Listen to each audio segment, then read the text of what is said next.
to another episode of the Total R&B podcast. My name is Loreena, and today I have another amazing guest on the show. He is from Macon, Georgia, and he is a singer, he is a songwriter, and an actor. And he is bringing real R&B back. So welcome to the podcast, Chase Alexander. Thank you for being here. For having me. Of course. I always say to everyone, thank you for taking time out of your day because I know you'd have a whole bunch of things to do. So to speak with me for a little bit means a lot. So thank you. Of course. I always started off the same way. I asked the same question, which is, what comes to mind when I say, what is your first memory of R&B music? Tank. Tank? Okay. Yeah. Is there like a specific album? Not a specific song though. When you hung it with me. What's that Okay. song? Yeah, that's what comes to my mind. I can't remember the name right now, but Oh, yes, I know what you're talking about. F with me? Is it called F with me? Yeah. Oh, yeah. I think That so. one. Yeah, Yes. No, Tank is like one of my favorite voices in R&B. absolutely. Love Tank. Okay, and so what other artists have influenced you? Definitely Chris, Usher, Brandy, Jasmine Sullivan. Because I have a Mm, church background, so those churchy type of artists really hit home to me. So definitely the Brandy's, Jasmine Sullivan's, PJ Morton's, those type of people. okay. Hmm. Was there a lot of gospel being played in your home when like Absolutely. growing up? Absolutely. Okay. For Oh sure. wow. I love hearing that because I feel like sometimes that's a bit lost Hmm. um in R&B today because I remember watching like interviews when I was young and everybody grew up singing in the church or connected to the church in some way. So that's so dope. But you weren't always an artist. This is something new. So reading up on you, I saw that you were into sports Hmm. more than singing, and it was like a rendition of Charlene that Hmm. people caught on to. So how did that happen? Because it wasn't planned, right? So I played basketball and baseball at Morehouse in undergrad. So like during the off season, we used to go to like the gym and stuff. So I met this dude named Malcolm. You might know him. He went viral when we was young and stuff. So I met Malcolm at Okay. the gym playing basketball. And then he asked me like he didn't know I could sing. I think I did something in the court where I was like singing, like you know how singers get, we just sing randomly. He was like, "You can sing, sing." But I wasn't doing music at the time. He was like, "Pull up to the crib." Pull up to the crib. It was me, him, and this dude named Shay Jennifer. Shay Jennifer Okay, yeah. was just on building the band, so it was us two. We did Charlene, and then went viral. Anthony Hamilton posted it, and then that's when my manager Jason had found me from the video, and everything started from there. Oh, that's amazing. So that's wasn't on your radar, but what pushed you to start singing? But yeah, I always had that prayer where like if it's meant for me, it will be. And I felt like God put that in my life where like I wasn't running towards it, I wasn't thinking about it. And I feel like most of the time where our blessings come is when it's unexpected, and that was definitely unexpected for me. So when it happened, it came naturally. Everything blew up so naturally, like, and I feel like that was my call, and I prayed about it, and I felt like that's where I needed to be. So at that moment, I decided like this is what I'm gonna do. I feel like I always felt like in my heart that I deserve to be like, or I belong on a different platform to just uplift youth, uplift like people with my music, my sound, my voice. So that's definitely what I did. And now we're here. Definitely.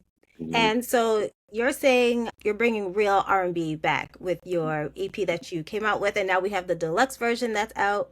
So Well, to you, what is real R&B?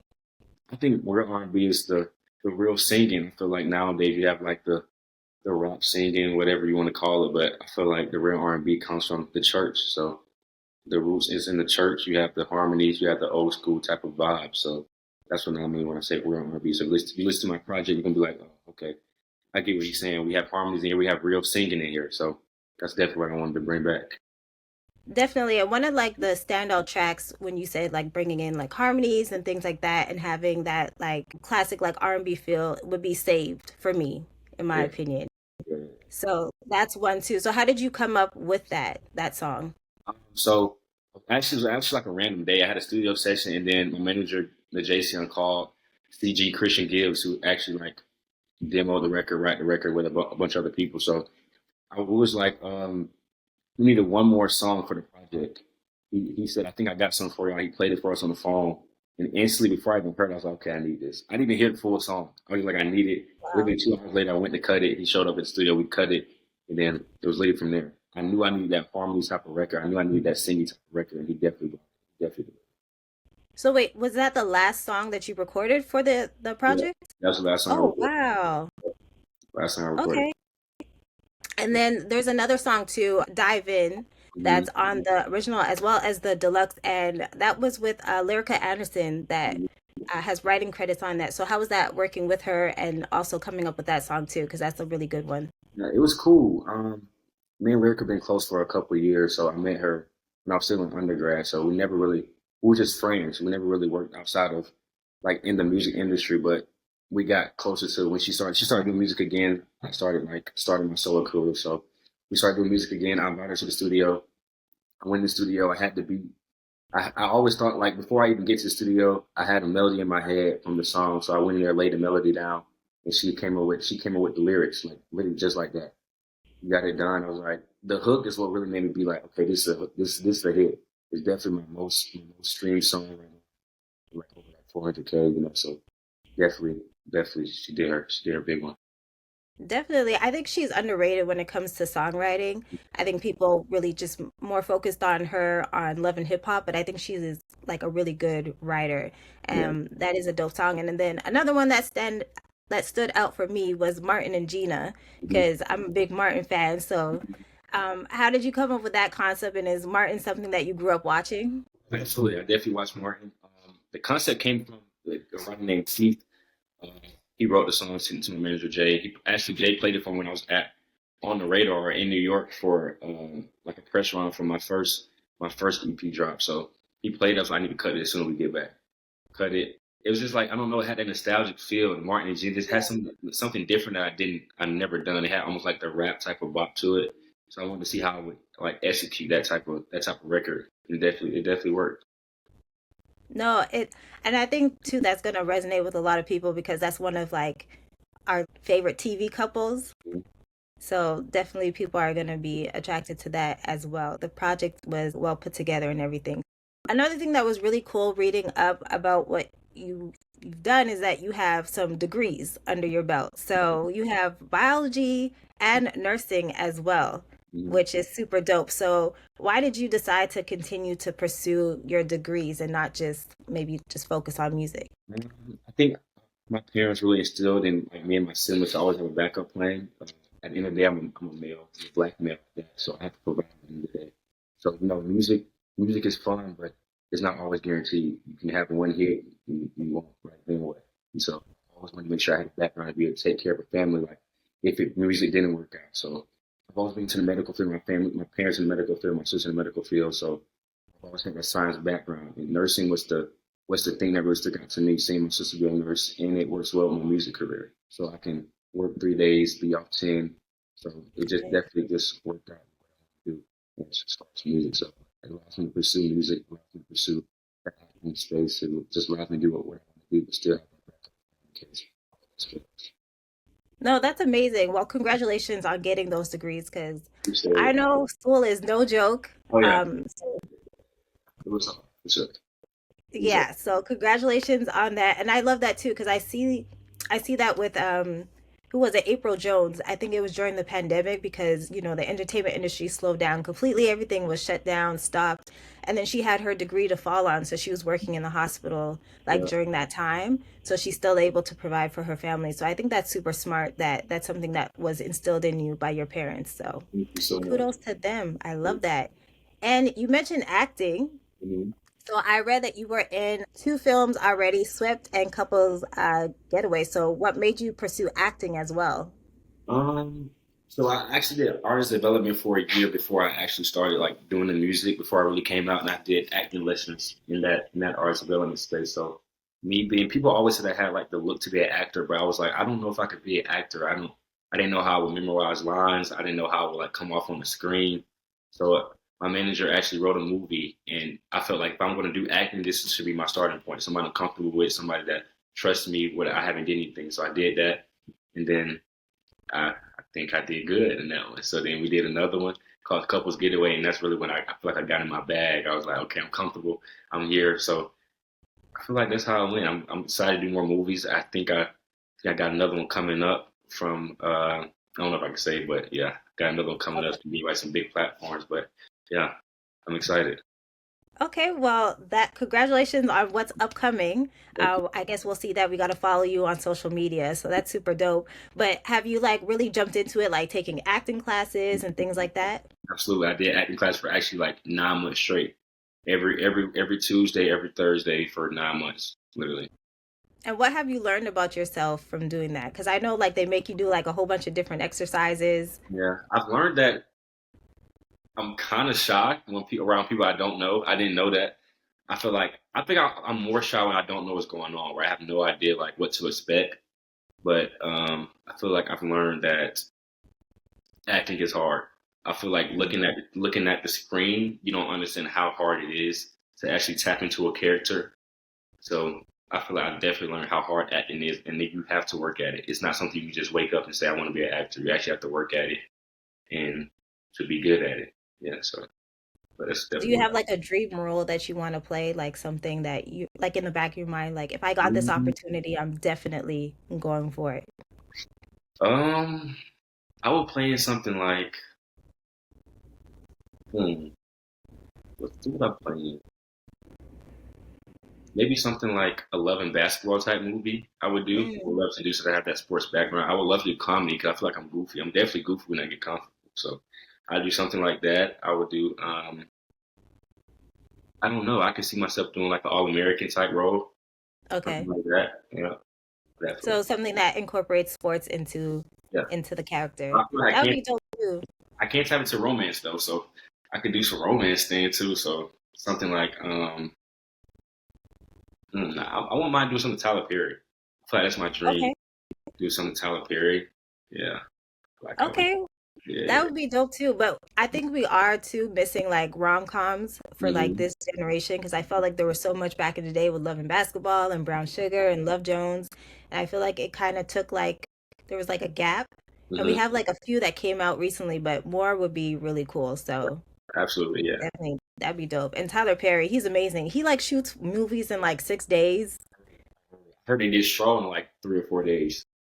Yeah. Yeah. That's crazy to go through that, to memorize all those lines, and you have like maybe I think one or two takes or something like that. Something crazy. Yeah. That's what I mean when I say it's hard. It's hard. It's hard. Yeah. Oh man. Yeah. Okay, well that's dope that you want to do that. So we're putting it out there. We're gonna see you soon in a Tyler Perry production. So that's gonna be dope. I love that. I also wanted to talk a bit too because you're an artist now in the industry. The industry's changing all the time. And now one of the big topics is AI. Mhm. So I wanted to know your thoughts, especially you bringing back like real R&B, that real singing, the harmonies, all those things. So what are your thoughts on having AI now in the music industry? Honestly, I haven't really thought about it. I've never experienced AI in the industry, but I've heard people write songs from AI, take people's voices, make them sing what they wrote on AI. I don't know. I honestly don't know how to feel about it. I don't know. I feel like I hear a lot when it came to school and stuff about like ChatGPT and all that, but when it comes to the industry, I don't know. I feel like it can be dangerous. Actually, because I feel like it can stop people from really wanting to listen to the people that's actually doing the music. Because I feel like if you can write a song and then say put Beyonce's voice on it, and then she hears it and she can actually cut it, so I feel like it might help people. But I feel like it can Hmm. definitely harm people because you could take my voice and put it on a song that's not really my brand, and then post it and people actually think it's me. So I don't know. I feel like it can go both ways. Yeah, I think so too. I think it could go both ways. I think it depends on how you use it. Mhm. But I Absolutely. think there needs to be more education on it too, because I don't know that much on it personally either, but I just see certain things online. So some people are for it, and then some people have had already bad experience with it. So you see how like troublesome it could be. So I'm just hoping for the best, because I guess it all depends on the person if you're going to Absolutely. use it for good or bad. That's for sure. I also wanted to talk to because by the time this comes out, there is going to be a new single that's out called The One. So you need to let us know what is The One, what can we expect? I feel like the one is my introduction record. I feel like it's me introducing myself to the industry. I feel like Chris, Jacob Lattimore, Usher, they all had that record where it was like, okay, it gave them that nostalgic feel, like who they are, what they want to do, how they come, and stuff like this is my record. That's like, okay, Chase is coming. This is what we expect from Chase. So I feel like Okay. this is one. So this is going to be totally different from anything that you released previously. Absolutely. Okay. It's going to give you that nostalgic 2000s, late 1990s feel type. Okay. Yeah, And do you see, is there like going to be a visual that's going to be put out for that too? absolutely. Absolutely. Okay. We're going to visual. Actually, yeah, so. Okay, I'm excited. I'm excited to hear and see what's going to be happening. And so with this new single that's coming out, the one, is this going to be on a album or is this going to be a standalone single? What can we expect from it? Well, for now, it's going to be a standalone single, but we're definitely working on that. It's going to be Okay. later this year. So, yeah, I'm excited. I'm definitely excited. Excited. I love that. Well, I'm excited for you because already I love the EP, the deluxe version as well. So Yeah. I'm excited to see how your career continues to grow, whether that's in movies and acting or in music too. So I know you have a lot coming down the pipeline. So super excited about that. I want to know too, like, where can we all follow you to keep up with everything that you have going on? You can follow me on all socials. I'm Chase Alexander. I am Chase Alexander on all platforms: Instagram, TikTok, wherever, everywhere. Wherever.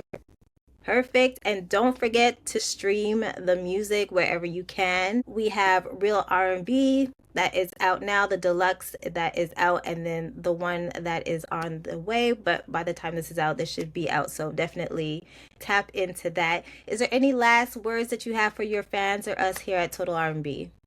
Appreciate you guys for having me. There's more to come from Chase, and I'm excited to see how y'all react to what's coming. Love it. And thank you everyone who is listening and watching. This is the Total R&B podcast. My name is Loreena and you can find us on Instagram and TikTok at total.rnb, and I will be back with a brand new interview.